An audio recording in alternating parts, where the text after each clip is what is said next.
selamat pagi Pak Dwi.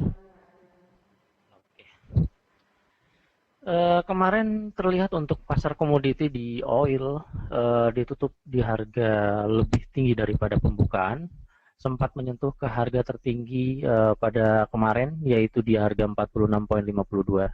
Kemudian di hari kedua dari minggu, di hari kedua pada minggu ini terlihat pergerakan oil sedikit menguat dibandingkan dengan pada minggu lalu. Jadi penutupan minggu lalu yang cukup rendah, kemudian di hari kedua pada minggu ini terlihat cukup menguat. Kemudian fundamental atau news yang terlihat juga belum terlalu dominan untuk penggerakan pasar. Kemudian pada saat ini terlihat harga di oil di 45,41 yang merupakan level-level kritis sebetulnya di harga-harga di oil atau di oil berbasiskan WTI. Kemudian pergerakan di euro kemarin yang cukup menarik adalah pergerakan yang cukup menguat setelah wakil presiden dari SNB menyatakan bahwa akan SNB masih ingin mengintervensi keadaan meskipun sebesar 1,2 Swiss terhadap euro telah dilepas. Ini yang mengakibatkan pergerakan euro kemarin hingga hari ini sedikit menguat. Namun lebih detailnya mungkin Bu Desi akan menjelaskan dalam morning briefing kali ini. Silakan Bu Desi. Ya, selamat pagi ya. Oke, untuk fundamental sebenarnya untuk di pekan ini sudah dijelaskan Pak Dwi ya. Fokus terutama itu adalah mengenai wilayah zona Eropa. Kemudian juga dari komoditi itu juga pergerakan dari oil ya yang cukup menarik ya. Kemarin juga sudah dibahas di secara teknikal juga dari oil. Ini ada pola double bottom untuk sementara ya. Nah, itu yang menghasilkan oil sempat meraih lagi kemarin hingga ke levelnya 46 sekian ya. Nah, ini kita akan coba untuk bahas dari data-data fundamental yang ada. Ya, untuk sekarang seperti dengan topik yang sebelumnya ya. Ini kita akan menunggu juga, para pasar juga akan menunggu The Fed ya. Dari kalau kita melihat di awal tahun 2015, ini banyak sekali bank-bank sentral ini memberikan kejutan dengan perubahan kebijakan-kebijakan yang diambil oleh mereka ya. Tentu ini juga diambil oleh mereka untuk menyelamatkan perekonomian yang memang terseret terutama dengan perlambatan pertumbuhan ekonomi global ataupun juga dengan penurunan harga minyak ya. Ini yang membawa dampak signifikan kepada perekonomian. Nah, kalau kita 1 miliar euro ya, dengan per bulannya itu adalah 60 miliar, sorry. Totalnya jadi 1,1 triliun ya. Nah, kemudian untuk SNB ini juga sudah memangkas suku bunga acuannya menjadi minus 0,75 di area negatif. Dan untuk komentar yang diberikan kemarin, SNB ini tetap masih akan coba untuk melakukan intervensi terutama dalam valuta asing ya, kalau mereka menyiapkannya meskipun batas kemarin ini juga melebihi dari yang ketentuan sebelumnya, itu adalah yang diberi patokan 1,2 terhadap euro ya. Nah, dari beberapa bank sentral ini memberikan kejutan dan kita akan melihat untuk masalah The Fed seperti yang sudah tersebar di dalam pasar yang ada ya. Ada satu sentimen yang positif untuk The Fed ini akan coba melakukan kebijakan kenaikan suku bunga setelah kemarin memberhentikan program quantitative easing ya di bulan Oktober 2014. Ya, kebijakan untuk masalah kenaikan suku bunga untuk The Fed ini diperkirakan adalah akan dilakukan di pertengahan 2015. Ya, nah, untuk FOMC yang terakhir belum ada satu kondisi, tetapi untuk The Fed sendiri akan sangat berhati-hati untuk mengambil kebijakan tersebut ya. Nah, kemudian kalau kita perhatikan dari segi faktor sektor tenaga kerja ini sangat memungkinkan untuk The Fed melakukan kenaikan suku bunga ya, dengan penurunan sekarang levelnya sekitar di bawah 6% ya.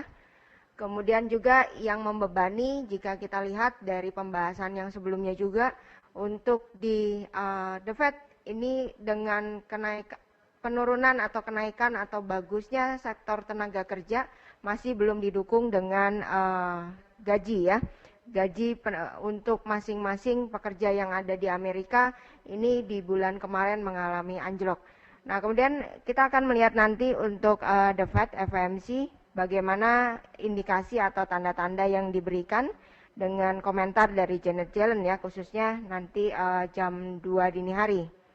Ya, pergerakan dolar kurang lebih dengan menunggu FOMC ya, ini berada di teritorialnya 9370 ini sebagai support, dan kalau kita mengambil Fibonacci retracement ini juga bertepatan dengan Fibo 61,8%. Nah, apakah koreksi yang dilakukan dengan indeks dolar ini akan berhenti di 9370 dan dolar akan mengangkat naik sesuai dengan sentimen pasar yang positif terhadap kenaikan suku bunga Amerika? Ya, ini akan kita lihat nanti di jam 2 ya. Nah, kemudian untuk performa jika kita perhatikan dengan adanya kebijakan dari ECB terutama kemarin ya, yang melakukan peningkatan stimulus yang akan dimulai nanti di bulan Maret 2014 ini dengan totalnya melakukan pembelian obligasi sebesar 60 miliar ya euro. Nah, ini mengangkat sektor saham terutama. Dan kalau kita lihat sektor saham tidak hanya dari segi Eropa khususnya ya, Amerika, kemudian dari Asia ini juga mengalami peningkatan. Nah, kita akan bahas dari segi Asia ya terutama. Nah, kalau kita melihat untuk indeks saham Nikkei di sini, ya pergerakannya ini masih berada untuk di teritorialnya 17.755 itu sebagai resistennya utama untuk penguatan yang terjadi di Nikkei. Ya, level 18.000 ini adalah level tertinggi yang diciptakan di akhir Desember 2014 ya, kemarin. Ya, itu untuk di Nikkei. Kemudian ini untuk di Hang Seng. Nah, untuk di Hang Seng pun sama, sentimen positif ini berada di Hang Seng untuk transaksinya jika kita perhatikan ini secara teknik. Nah, kemudian untuk di hari ini sebagai kunci di sini saya menggunakan indikator moving average ya. Untuk pergerakannya di moving average itu kurang lebih berada di area 24.680.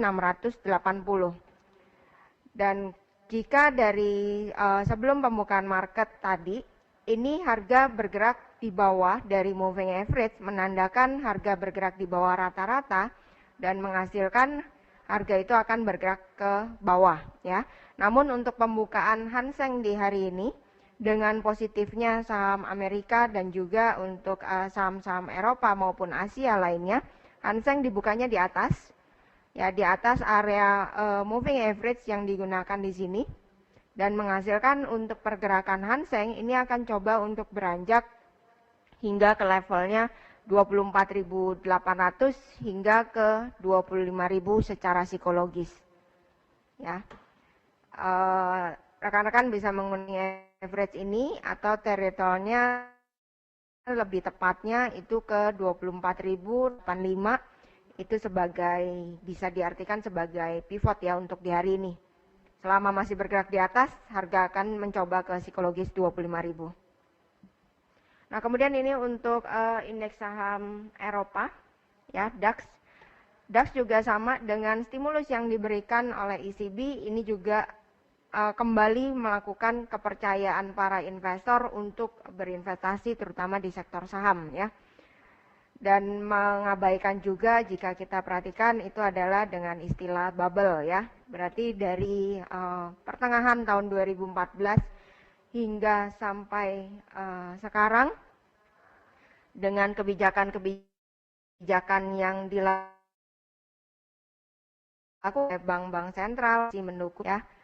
Kalau untuk di DAX jika kita Udah sih, lihat udah sih, ini untuk resisten kunci untuk di hari ini adalah udah sih, 10.700 udah sih. ya, aduh. Itu terlihat di 1 jam Oke. head and shoulder. Head 10.000. and shoulder.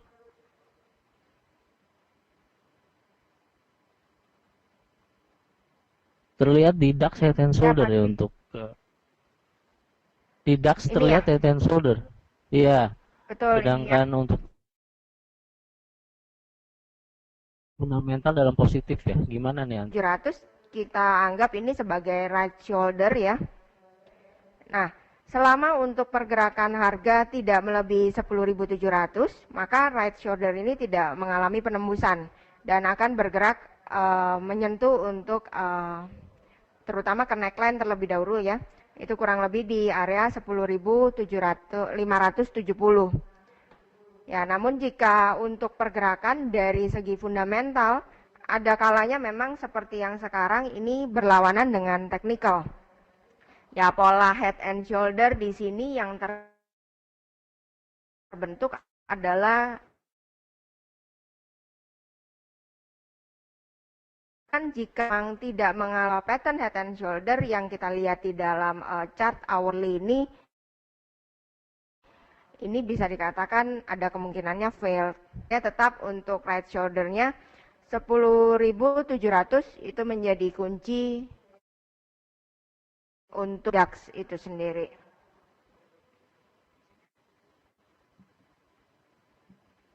Nah, kemudian ini untuk dari ECB ya. Ya, sudah untuk melakukan stimulus yang dilakukan. Dan kemudian tidak hanya dari kebijakan moneter dari bank-bank sentral yang ada. Ya, dengan perlakuan stimulus untuk di ECB, ini juga membuat untuk saham terutama ini mengalami kenaikan. Kemudian jika kita berasumsi ke pergerakan mata uang euro ini secara garis besar ya, kalau kita melihat tren majornya ini masih adalah bearish ya. Dengan likuiditas yang banyak di pasar yang digelontorkan oleh ECB, ini akan memungkinkan untuk pergerakan mata uang dari euro ini bergerak untuk bearish kembali ya. Nah, kemudian ada satu lagi, ini adalah tentang masalah pemilu di Yunani. Ya, jadi kalau kita melihat dengan gambar yang ada, ya, we start from Greece, we change Europe ya. Itu harapan dengan pendukung-pendukung partai yang tergabung. Kalau misalkan di sini adalah Syriza ya, yang kita kenal itu adalah partai anti bailout ya. Nah, kalau kita melihat untuk kemenangan dari partai Syriza dari hasil di tanggal 22 kemarin ya, itu memenangkan suara itu dominan sekali, 36,3%, ya sangat menguasai untuk pemungkutan suara yang ada di Yunani. Dan jika kita lihat dari pergerakan, dengan terpilihnya partai Syriza ini, untuk sentimen pergerakan dari khususnya mata uang euro, ini adalah melakukan negatif ya. Dengan asumsi partai anti bailout berarti untuk masalah program penghematan yang sudah dilakukan ataupun persyaratan-persyaratan yang diberikan oleh Troika ini ada kemungkinannya akan tidak dilakukan oleh Yunani untuk kedepannya ya. Berbeda dengan New Demokrasi yang sangat bertolak belakang untuk masalah kebijakan yang diambil ya.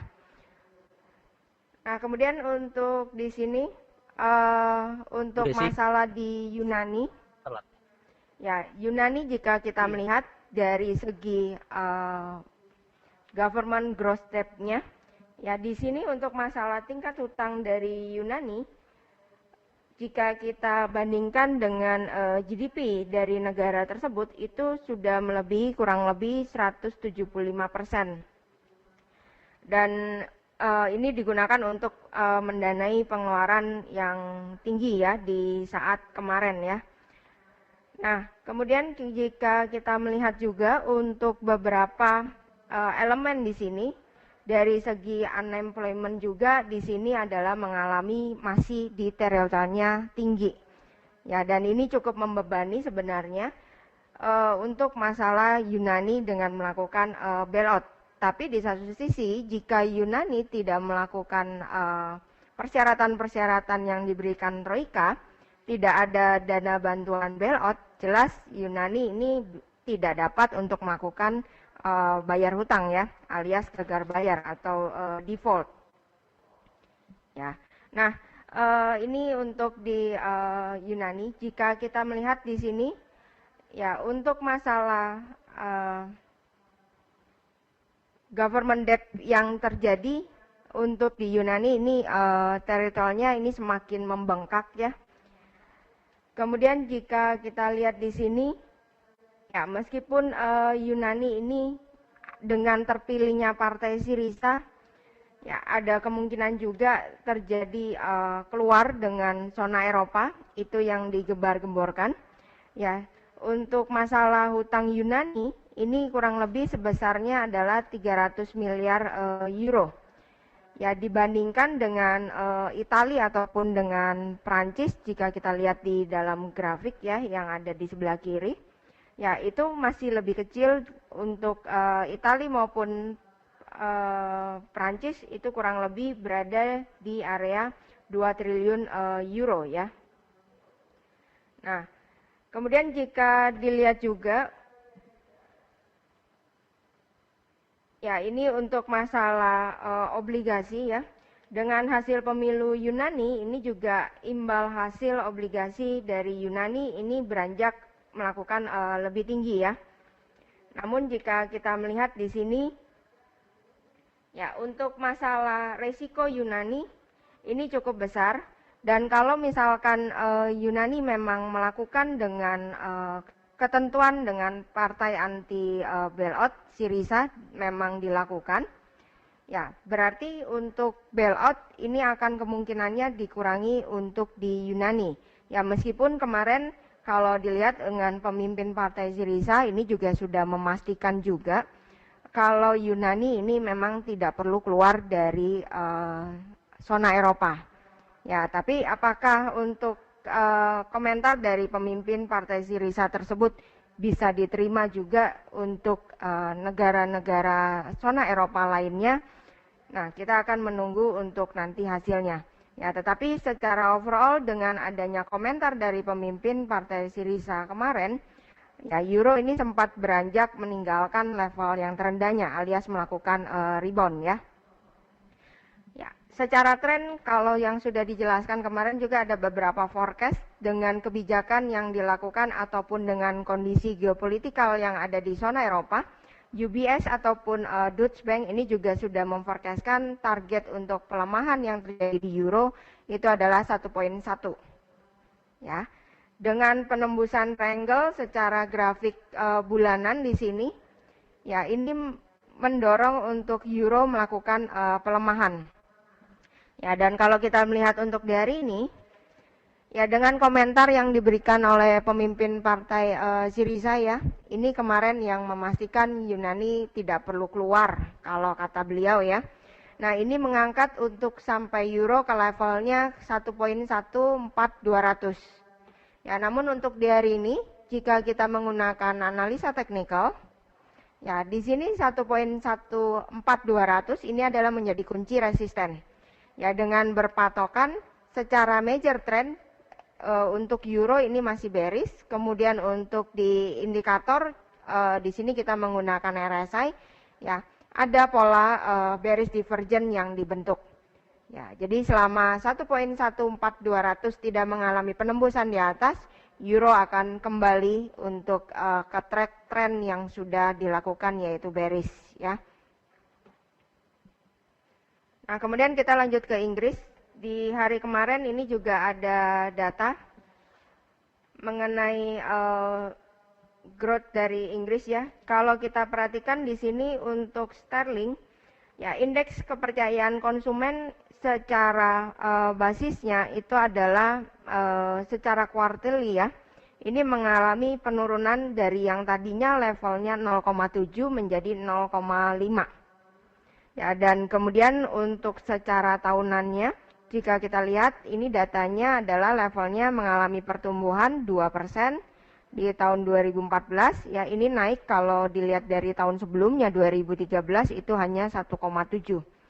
Ya, namun dengan dari data yang ada, ya pergerakan untuk di pound sterling ini juga tidak terlalu mengangkat, masih terbebani dengan kuartali pertumbuhan ekonomi yang mengalami penurunan ya.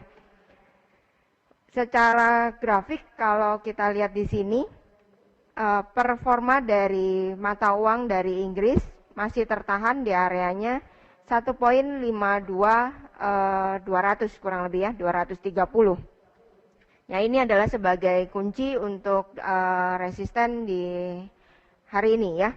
Sama pola yang terjadi juga, ini adalah menunjukkan divergence dari segi RSI yang dipakai, yang menandakan untuk masalah rebound ini belum tentu akan mengubah untuk pergerakan tren dari Inggris ini berubah jadi naik ya.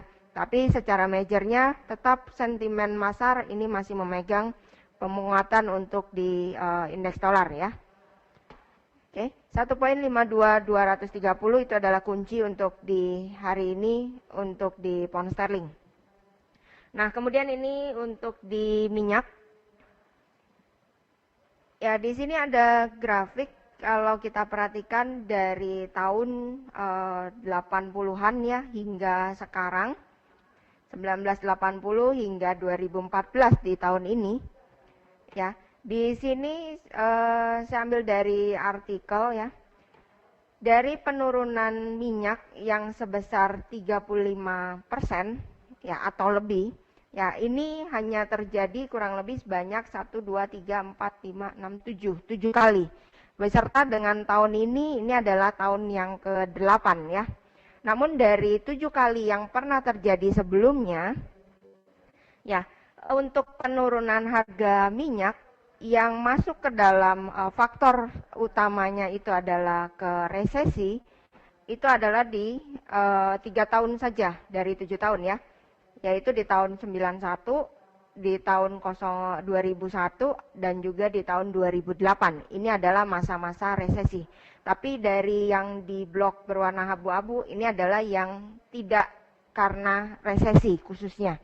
Penurunan yang terjadi ini sudah melebihi atau kurang lebih 35% ya. Nah, jika kita perhatikan di sini untuk pergerakan minyak ya, di tahun 86 yang tidak ada resesi, berarti untuk di tahun 2014 ini dapat kita golongkan ini belum terjadi resesi ya. Kalau kita melihat dari data ya, Amerika saja ini masih jauh dari levelnya adalah resesi ya.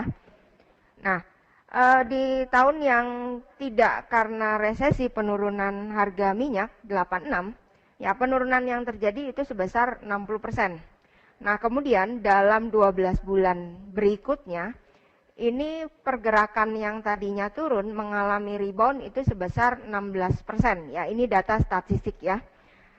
Kemudian di tahun 88, dari penurunan 35%, kita hitung dalam 12 bulan berikutnya, rebound yang terjadi itu 48%.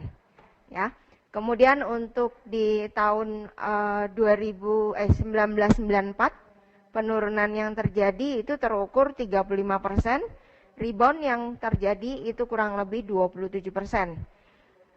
Ya, dan di tahun 1998 penurunan yang terjadi itu 36%. Rebound yang terjadi itu adalah 61%.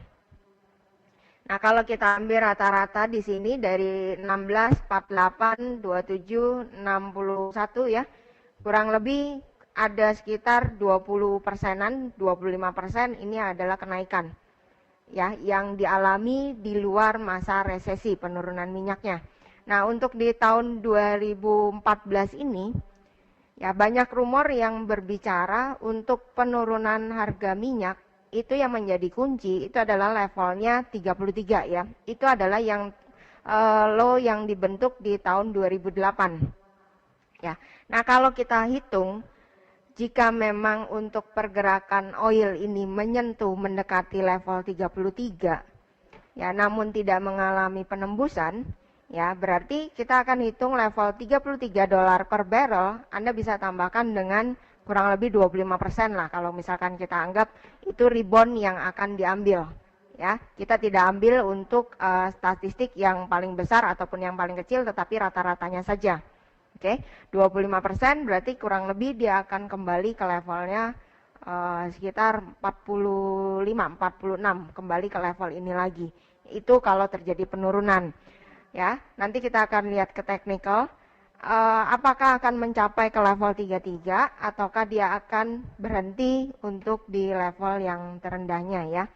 Kemudian kalau kita melihat untuk S&P ini juga ada bagus ya, untuk di indeks dolar berarti untuk di indeks saham, ya. Dengan penurunan oil yang terjadi, ini sebaliknya malah melakukan pengangkatan untuk di indeks saham. Ya. Bisa dipastikan level area yang terendah untuk di oil itu bisa mencapai $20 per barrel, ya, atau 25 seperti lembaga-lembaga yang memprediksi. Ya, berarti untuk kenaikan di sini ini masih hanya sebesar di 2014 itu sebesarnya adalah 17%. Ya, apakah nanti di tahun 2015 berarti dalam 12 bulan ke depan, ya? Ya, kenaikan untuk di indeks saham ini akan lebih tinggi dibanding kenaikan 2014 yang sudah dicatat sekitar 17%. Ini kita akan lihat.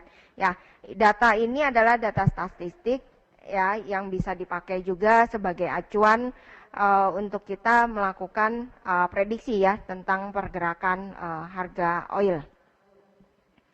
Nah, ini adalah histori dari pergerakan harga oil. Ya, kalau untuk di 2014 dengan 2015 ini jelas untuk masalah shale oil untuk di Amerika, ya, dan juga untuk masalah banyaknya atau banjirnya produksi dari minyak ini yang membuat penurunan di tahun 2014 hingga kini. Ya, nah, untuk kita perhatikan untuk di hari ini level area 44. Ya, ini menjadi psikologis, dan kalau secara technically hourly ini adalah bentuknya double bottom, ya, kalau kita melihat, ya. Dan oil sempat beranjak naik seperti yang sudah dijelaskan tadi di depan di levelnya $46.50 per barrel. Ya, kemudian kalau kita mengambil expansion di sini, ya, berarti kunci untuk di hari ini, ya, 46.50 ini adalah kuncinya. Selama tidak mengalami penembusan di atas dari 4650, jelas oil akan kembali lagi coba untuk melakukan tren sesuai dengan major trendnya, yang masih belum ada indikasi untuk bullish, ya, untuk di oil. Ya, level 44.90 ataupun level 44 psikologis itu menjadi support untuk pelemahan hari ini untuk di oil. Ya, kemudian kita lanjut ke komoditi emas. Ya, di sini untuk di komoditi emas, kalau kita lihat sejak terjadi pattern inverse head and shoulder secara daily, ya, ini kurang lebih pada tanggal 20-an, ya. Dan kemudian kalau kita melihat juga untuk COT report di sini, ya, ada perubahan juga untuk long ataupun untuk short yang dilakukan oleh investor, ya. Nah, untuk spekulator yang dianggapnya big spekulan, ya, ini masih belum ada perubahan secara trennya. Untuk para spekulan besar ini masih memegangnya untuk trennya masih bearish untuk di emas. Ya, namun untuk yang spekulatornya kecil, tergolong kecil, ini sudah merubah untuk posisinya dari yang tadinya mereka mengambil short lebih banyak, ini mengambil long sekarang, ya. Dan ini sudah terjadi sejak pattern kalau kita perhatikan itu tanggal 20 Januari itu indikasi pertama kali, ya. Nah, kemudian kalau kita lihat di sini, pergerakan untuk di emas kemarin sudah menyentuh di atas level 1300, ya. Dan kemudian mengalami koreksi, namun koreksinya ini masih tertahan areanya di 12.70. Ya, ini adalah menjadi kunci untuk di pekan ini terutama. Ya, selama tidak mengalami penembusan area 1270, berarti pergerakan untuk di emas, kita bisa ilustrasi pergerakannya, itu dia akan coba untuk tes lagi 1700 dan coba untuk menembus dan coba untuk membentuk pattern inverse head and shoulder ini dengan sempurna ya. Berarti kita akan pindahkan dari neckline ke headnya sebagai targetan dari penguatan yang terjadi yaitu 1345. Ya, itu untuk beberapa ulasannya dan tidak lupa juga kembali FOMC ini akan menjadi fokus market dan saya pikir untuk pergerakan hari ini pun tidak terlalu banyak ya, karena datanya juga, data ekonomi kalender juga tidak banyak. Hanya ada crude oil inventories yang diprediksi dari sebelumnya 10,1 itu diforecastkan menjadi 4,2. Ya, sisanya berarti market akan menunggu FOMC meeting nanti dini hari. Ya, demikian Pak Dwi untuk ulasan market yang bisa dimanfaatkan untuk di hari ini. Ada tambahan mungkin? Ya, terima kasih Bu Desi. Cukup menarik sebetulnya di oil. Oil selalu turun dalam keadaan resesi. Nah, sekarang kita harus tahu juga definisi resesi itu seperti apa. Apabila sekarang dilihat juga ternyata bukan dalam resesi, oil juga turun. Proyeksi oil turun cukup lumayan pada resesi 2008. Kalau diproyeksikan pada sekarang, cukup mengerikan sebetulnya di bawah $10. Tapi kemarin secara fundamental juga terlihat itu dia minus 42% tidak dalam resesi. Kemudian dalam resesi kalau lihat dari statistik minus 35%, minus 37% 2001 Oktober. Jadi sebetulnya saat ini merupakan harga yang cukup signifikan penurunan di luar resesi. Kemudian di lain pihak pada saat yang sama juga terlihat beberapa bank sentral memilih untuk ada yang menurunkan tingkat suku bunga, kemudian ada di sebagian sebelah pihak juga akan menaikkan tingkat suku bunga. Contoh yang terbaik adalah nanti dini hari pada hari Kamis, FOMC akan mengumumkan kebijakan terhadap tingkat suku bunga yang diperkirakan akan tetap pada jam 2 subuh. Kemudian juga terjadi nanti kemungkinan juga ada gejolak pasar. Dan juga berbarengan setelah itu, 1 jam setelah itu, jangan lupa New Zealand juga akan mengumumkan kebijakan terhadap tingkat suku bunga. Ya, strategi-strategi untuk antisipasi transaksi diharapkan juga akan dipersiapkan oleh para investor untuk nanti malam menghadapi perubahan kebijakan apabila terjadi ada perubahan kebijakan. Demikianlah morning briefing kali ini. Saya kira seluruh informasi yang didapatkan semoga menjadi informasi dalam pengambilan posisi, namun tidak merupakan satu-satunya informasi untuk bertransaksi. Terima kasih morning briefing kali ini. Saya cukupkan sampai di sini. Selamat pagi, selamat bekerja.